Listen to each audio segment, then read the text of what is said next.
Қайырлы күн, сүйікті оқырмандарым, қалдарыңыз қалай? Бүгін сіздерге керемет күшті тақырып жаңа ақпараттарды, егер де өміріңізде келіп жатқан жаңа ақпараттарды қабылдау қиын болса, не істеуге болады деген сұраққа жауап бергім келіп тұр.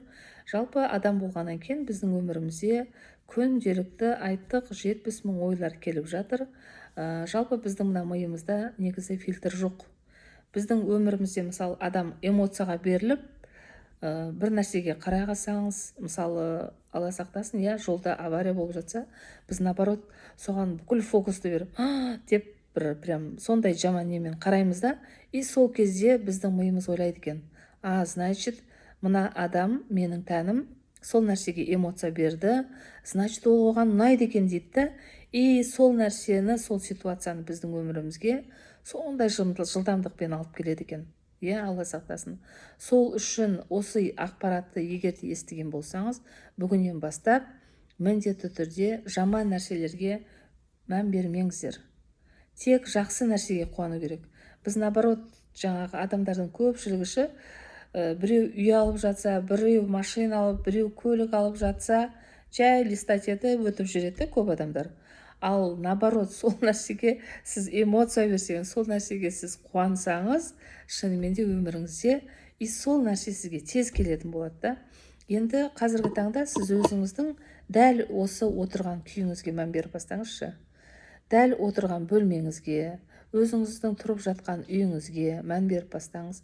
Егер де сол өмір сізге ұнайтын болса, бұл сіздің ойыңыздың жиынтығы деп айтқым келеді.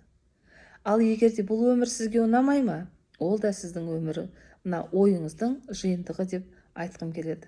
Сол себепті бүгіннен бастап мынау күнделікті миымыздың адамдардан, жаңағыдай қоғамнан, ортадан дейміз, жұмыста, қызметте, қай жерде болсын, қабылдап жатқан мынау ойымыздағы бүкіл ақпараттардың барлығы ол біздің түпкі санамызға жібереді.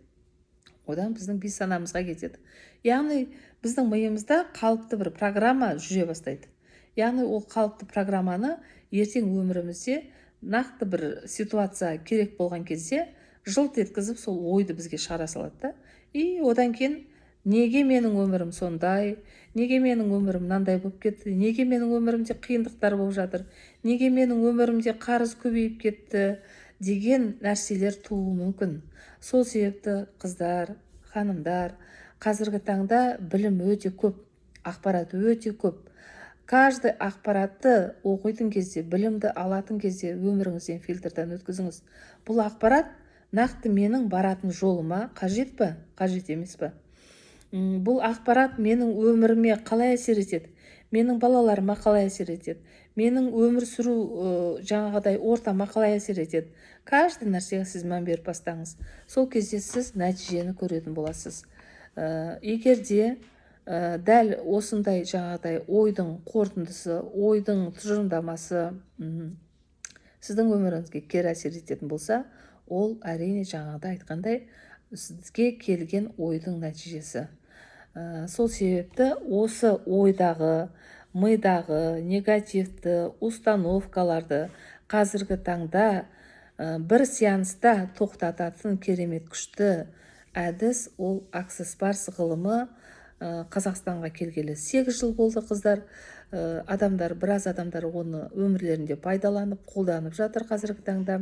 Егер де шынымен де сізде бүгіннен бастап өзіңіз просто отырыңыз да қағазға, негізі жазу техникасы өте күшті ғой.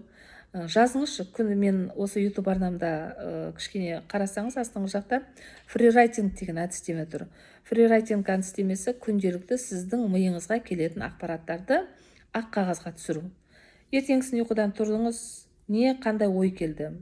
Тұру керек, беті қол жуу керек, шай қою керек, баланы мектепке жіберу керек, жұмысымды бітіру керек, бүгін отчет тапсыруым керек.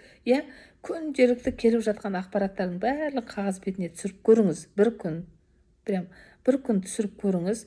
И сол кезде сізде ертесі сол ақпаратқа түскен ақпараттар ертесі сізге келмейді. Себебі ол программа уже өзінің жұмысын атқарып кетті. Ертең сізге уже басқа ақпараттар келеді. И мидағы біздегі целый компьютер ғой мына біздің миымызшы. біздің мына миымыз целый компьютер жұмыс жасап жатыр. Сол себепті миыңызбен бүгін дос болыңыз. Миыңызбен дос болыңыз да қажетсіз ақпараттардың барлығын фрирайтинг техникасы арқылы шығарыңыз. Ал егер де сол техника арқылы да сіздің миыңызда әлі де қайта ойлар, 70 000 ой келеді дедім, ойлар келе беретін болса, онда сізге міндетті түрде Access Bars керек. Ал Access Bars қабылдаған адам бір-ақ сеанста, қыздар, бір сеанстың өзінде нәтижесін беріп жатады. Бір сеанстың өзінде көзіңіз шайдай ашылып, прям жүзіңіз нұрланып, керемет бір әсер аласыз, энергияңыз көтеріліп, балаша қуанып, дәл осы сәтте бақытты өмір сүріп бастайсыз.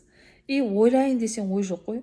Себебі мен өзімде де болды, ең алғаш осы Access'ті оқыған кезде мен енді күшті көп ақпараттар жинап алғам. Access жайлы мен мынаны қазір оқысам, мен бір чудо палочкамен тың еткізіп басыңызға тегізсе, бір керемет болып кететін состояниені күттім да өзім. И ана Access'ті ең алғаш оқыған кезде, осы жаңағыдай фасилитаторым мені оқытқан кезде, Access'ті алғаннан кейін орнымнан тұрдым, жақсы, күшті, көңіл күйім өте керемет. И айнаға қараңызшы дейді. Барып айнаға қарадым, шынымен де жүзім нұрланып кеткен, кәдімгідей уже басқа қалыпқа енген, әсерін көрдім. И одан кейін барып, енді мен бір чудан күтіп тұрмын ғой. Не болар екен маған? Мен қандай керемет күшті нәрсені алам екен деген нәрсе болды. И содан кейін қызық болғанда, енді әйел адам біз үйде отырған кезде элементарно біз дәл осы сәтте өмір сүруді ұмытып кетеміз ғой, қыздар. Дәл осы сәтте өмір сүруді ұмытамыз. Шай құйып отырғанның өзінде де 1045 сұрақ миыңда, то жаңағыдай киім алып жатасың, покупка жасап, то балаларыңды киіндіріп жатасың, то қайын жұртты ойлап кетесің, то өз жұртыңды ойлап кетесің. Сол сияқты неше түрлі сұрақтар келіп жатады. 1045 сұрақ келіп жатады. И сол сұрақтарды қою арқылы ана құйып отырған шайыңды да кейде ұмытып кететін жағдайлар болып жатады. Сондай нәрсені, и мен үйге келем, ойлайын десем ой жоқ қой. Тишина, пустота. Таң қалдым да. И ол нәрсені мен өзімде жаңағыдай шәкірттеріме де жасаған кезде айтады, Жазира ханым, мынау не деген керемет. Шынымен де ойлайық десек ой жоқ, тып-тыныш болып қалды ғой дейді да. И сол кезде барып мен көзім жетті. Access'ті бір сеансты қабылдаған кезде уже ойлайтын ой жоқ. В душе жаңағыдай тыныштық, жаныңда тыныштық, миыңда тыныштық. Яғни рухани жан дүниең бір кемелденіп, бір рахат бір өмірге келгендей әсер алады екен да. Сол себепті мынау миыңыздағы қажетсіз ақпараттардан тез арада құтылғыңыз келсе, міндетті түрде Access Bars қабылдап көріңіздер дегім келеді. Себебі нәтижесі көп күттірмейді.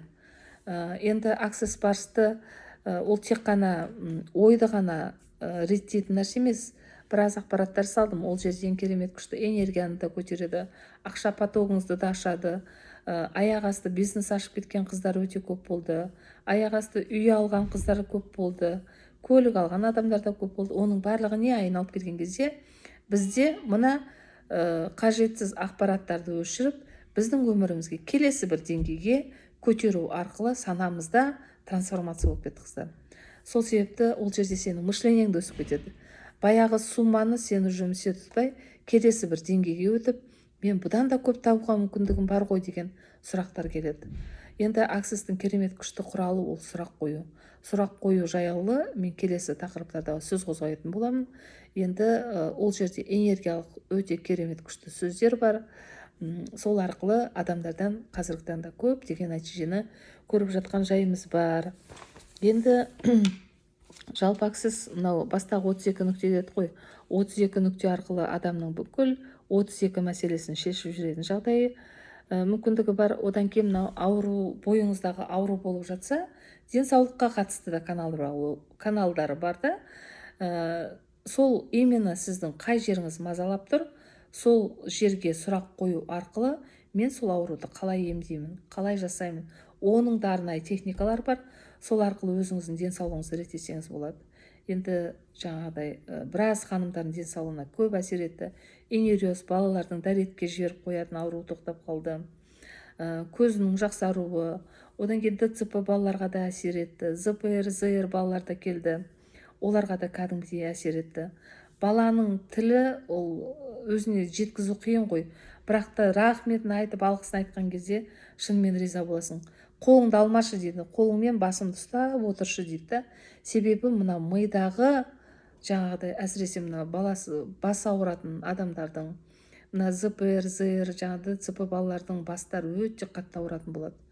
Соларға мен өзім енді энергия практик маманы ретінде қазіргі таңда адамның ішкі состояниясын сезетін халге жеттік, Аллаға шүкір. Алланың енді ол да бізге берген бір қасиет шығар. И адамның негізі 700 қабілет қасиет болады, қыздар. Сол 700 қабілетті қасиетті ашу үшін сіздер өздеріңіздің рухани жан дүниелеріңізді байыту керексіздер. Өздеріңіздің ішкі халдеріңізді байытқан кезде сіздің мына өмірде келесі бір деңгейге өтіп, өзіңіздің керемет жаңағыдай осознанность келеді ғой, саналы өмір сүріп бастайсыздар. Сол себепті келесі тақырыптарымызды Алла қаласа бұдан да керемет жақсы ақпараттармен бөлісемін деп ойлаймын. Егер де осы тақырып ұнап жатса, міндетті түрде лайк басып, комментарий жазсаңыздар, кері байланыс жасаңыздар, жекеме хабарласып, ақсыз жайлы бұдан да керемет күшті мағлұматтарды алуға болады. Айтпақшы қыздар, осы ақсыз барыстың халықаралық деңгейдегі сертификатын бере аламыз. Міндетті түрде бір-ақ күнде. Негізі ақсыз негізгі мақсаты, қыздар, өмірді қиындатпау, өмірді жеңіл өмір сүру дейді да. Міндетті түрде бір-ақ күннің ішінде сіз халықаралық деңгейдегі 117 мемлекетке жарайтын сертификатқа ие боласыз. И қосымша 15 жасқа дейінгі 12-13 болсын жарайды, балаларыңызды тегін оқытамыз. Себебі анасына кері энергия массаж жасау үшін міндетті түрде балаларына, не болмаса әжелер, көбіне менде әжелер келіп оқып жатады да. Немерем бар еді дейді, жарайды, пожалуйста, немереңіз болсын, оқып берсін, оқысын. Себебі бұл қыздар қазіргі таңда менде қаншама қаланың Қазақстанның әр бұрышында шәкірттерім бар. Сол шәкірттерімнің өзі қазіргі таңда тек қана ақсеспен айналысып, миллионнан аса табыс тауып жатқан қыздар да бар. Сол себепті міндетті түрде осы 2026 жылда сондай керемет күшті бір энергиямен, сондай керемет күшті бір деңгейге көтерілгіңіз келсе, бар болғаны бір-ақ күннің ішінде энергия практик маманы атанып, халықаралық деңгейдегі сертификатқа ие болсаңыздар болады. Егер де ниеттеріңіз болып жатса, жекеме кері байланыс жасаңыздар. Назар қойып тыңдағандарыңызға көптен көп рахмет.